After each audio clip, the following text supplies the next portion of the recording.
چنانچہ قرآن کریم میں ان ایمان والوں کا اللہ تعالیٰ نے اس طرح ذکر فرمایا ہے آل عمران میں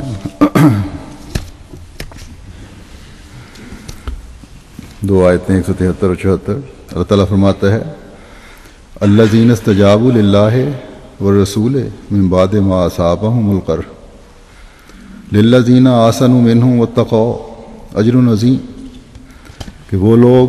جنہوں نے اللہ اور رسول کو لبیک کہا بعد اس کے کہ انہیں زخم پہنچ چکے تھے، ان میں سے ان لوگوں کے لیے جنہوں نے احسان کیا اور تقوی اختیار کیا بہت بڑا اجر. فرماتا ہے الذین قال لهم الناس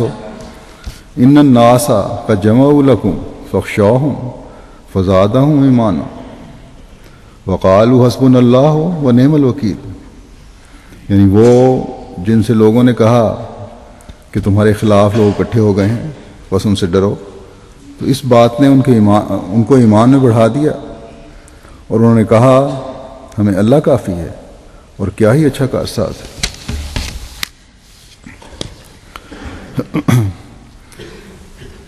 اس ایمان کی مضبوطی کو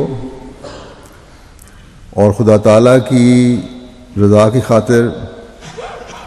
اپنی جان قربان کرنے کا نظارہ، ایمان کی مضبوطی کا اور خدا تعالیٰ کی خاطر جان قربان کرنے کا نظارہ ہمیں جنگ احد میں اس طرح نظر آتا ہے کہ جب مسلمانوں کے ایک دستے کی غلطی کی وجہ سے ہر واضح طور پر جیتی ہوئی جنگ جو تھی اس کا پانسا پلٹا اور کفار نے دوبارہ مڑ کر حملہ کیا ہے، تو مسلمانوں کا بہت جانی نقصان ہوا، یہاں تک کہ آن حضرت صلی اللہ علیہ وسلم کو بھی زخم آئے، آپ کا دانت بھی شہید ہوا. لیکن اس وقت صحابہ اس طرح مضبوط دیوار بن کر آپ کے سامنے کھڑے ہو گئے تھے کہ کوئی طاقت ان کو وہاں سے ہلا نہیں سکتی تھی، اور اپنی جان کی پرواہ کیے بغیر دشمن کے آن حضرت صلی اللہ علیہ وسلم پر ہر وار اور حملے کو ناکام و نامراد کر رہے تھے، جس کا ایک عجیب نظارہ نظر آتا ہے اس مذہب کی تاریخ میں. بہرحال کفار مکہ گو دوسری دفعہ کے حملے میں بظاہر برتری حاصل کیے ہوئے لگتے تھے، لیکن جنگی نقطہ نظر سے یہ کوئی برتری نہیں تھی. جب یہ کفار کا لشکر جنگ سے واپس لوٹ رہا تھا تو بعض عرب قبائل نے ان پر طنز کیا کہ تم بڑے نعرے لگاتے ہو اور اپنے دوم میں بدر کا بدلہ لے کر واپس جا رہے ہو، جنگ جیت لی ہے، یہ کون سی جیت ہے جس میں نہ کوئی مال غنیمت ہے اور نہ کوئی جنگی قیدی ہے، اور دعویٰ کر رہے ہو کہ ہم نے مسلمانوں سے بدلہ لے لیا. اس پر راستے میں ہی کفار مکہ نے سوچنا شروع کر دیا کہ یہیں راستے سے ہی واپس لوٹا جائے، اور مسلمانوں پر جو اس وقت زخموں سے چور ہیں اور تھکے ہوئے ہوں گے ان پر حملہ کر کے فتح کو مکمل کیا جائے. لیکن اس سوچ میں بھی دو گروپ بن گئے. ایک کا خیال تھا کہ جتنی فتح ہو گئی وہ ٹھیک ہے، کیونکہ اب مسلمانوں کے ساتھ جنگ میں وہ مسلمان بھی شریک ہو جائیں گے جو عہد میں شامل نہیں ہوئے تھے، اور پھر مدینے پر حملے کی وجہ سے تمام ہی اب جان توڑ کر لڑیں گے. ادھر آن حضرت صلی اللہ علیہ وسلم کو بھی کسی طرح کفار کے اس ارادے کا پتہ چل گیا، تو آپ نے اگلے دن ہی صحابہ کو جمع کیا اور کفار کا پیچھا کرنے کے لیے لشکر کی تیاری کے لیے کہا، لیکن ساتھ ہی یہ بھی شرط لگا دی کہ کہ اس لشکر میں صرف وہی صحابہ شرکت کریں گے جو احد کی جنگ میں گئے تھے۔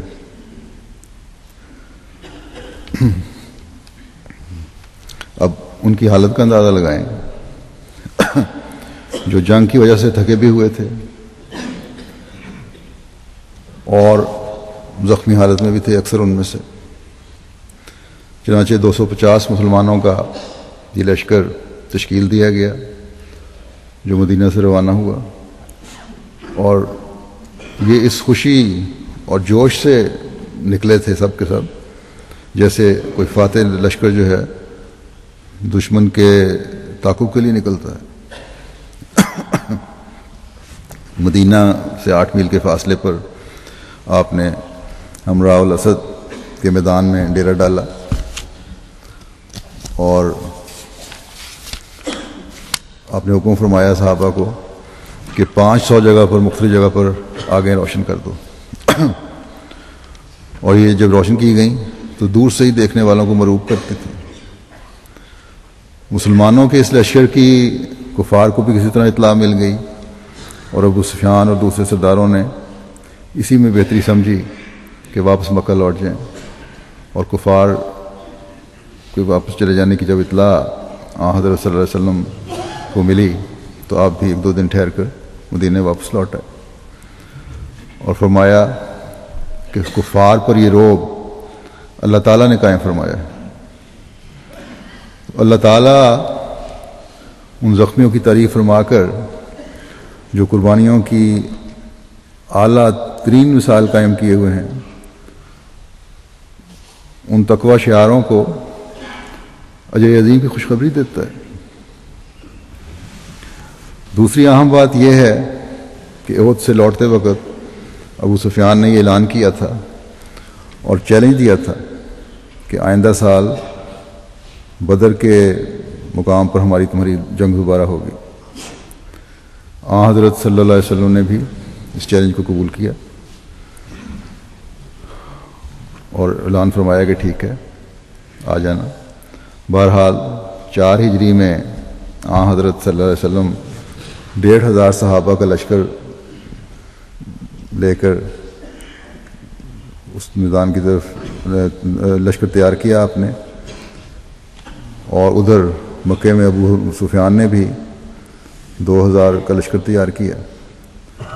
لیکن دل میں ڈرتا بھی تھا کہ یہ لشکر مسلمانوں کے مقابلے کے لیے تھوڑا ہے۔ جاسوسی کا انتظام تو وہاں تھا، پتہ لگ گیا کتنے مسلمان تیار ہو رہے ہیں، تو اس نے یہ چال چلی کہ ایک شخص کو بھیجا، مدینہ روانہ کیا کہ مسلمانوں کو خوف زدہ کرو کہ ایک کفار کا تو بہت بڑا لشکر مکے والوں کا تیار ہو کر آ رہا ہے اور تم لوگ اس کا مقابلہ نہیں کر سکتے۔ لیکن اللہ تعالیٰ فرماتا ہے کہ دشمنوں کو یہ پروپیگنڈے مسلمانوں کو ایمان میں بڑھاتے ہیں، اور ان کا یہ جواب تھا اور ہوتا ہے کہ حسبنا اللہ و نعم الوکیل، کہ ہمیں اللہ کافی ہے اور کیا ہی اچھا کارساز ہے۔ بہرحال مسلمان حضرت صلی اللہ علیہ وسلم کے ساتھ 1,500 کی تعداد میں یہ لشکر تھا ان کا، مسلمانوں کا، بدر کے میدان میں پہنچا، لیکن کفار کا لشکر مکے سے کچھ دور باہر آ کر پھر واپس مڑ گیا، اور یہ بہانہ کر دیا کہ یہ قحط کا سال تھا، قحط کا سال ہے اور ہماری تیاری نہیں ہوئی، اور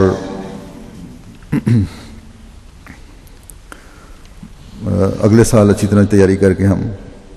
پھر نکلیں گے۔ بس کفار کو جو یہ چال چلنا چاہتے تھے کہ مسلمانوں کو ڈرا کر اور بڑے لشکر کی خبر دے کر خوف زدہ کر کے جنگ کے لیے نکلنے سے روک دیں، ان کی یہ تدبیر بھی کامیاب نہیں ہوئی، اور اللہ تعالیٰ نے بھی مومنین کی حالت کی گواہی قرآن کریم میں فرمائی کہ موت سے ڈرنے کی باتیں کفار کے لیے تو عام ہو سکتی ہیں، لیکن مسلمانوں کو تو یہ ایمان میں بڑھاتی ہیں۔ بہرحال مسلمان بدر کے میدان میں جا کر کچھ دن رکے، اور جیسا کہ میں نے کہا مسلمانوں نے تو کفار سے کیا خوفزدہ ہونا تھا، الٹا کفار کا لشکر خوفزدہ ہو کر سامنے آنے کی ضرورت نہ کر سکا۔ بس یہ خدائی رعب تھا جو کفار پر پڑا، اور یہ حسبنا اللہ و نعم الوکیل کا دل سے نکلا ہوا نعرہ ہے جو مسلمانوں کو ہمیشہ کبھی تر کرتا چلا جاتا ہے۔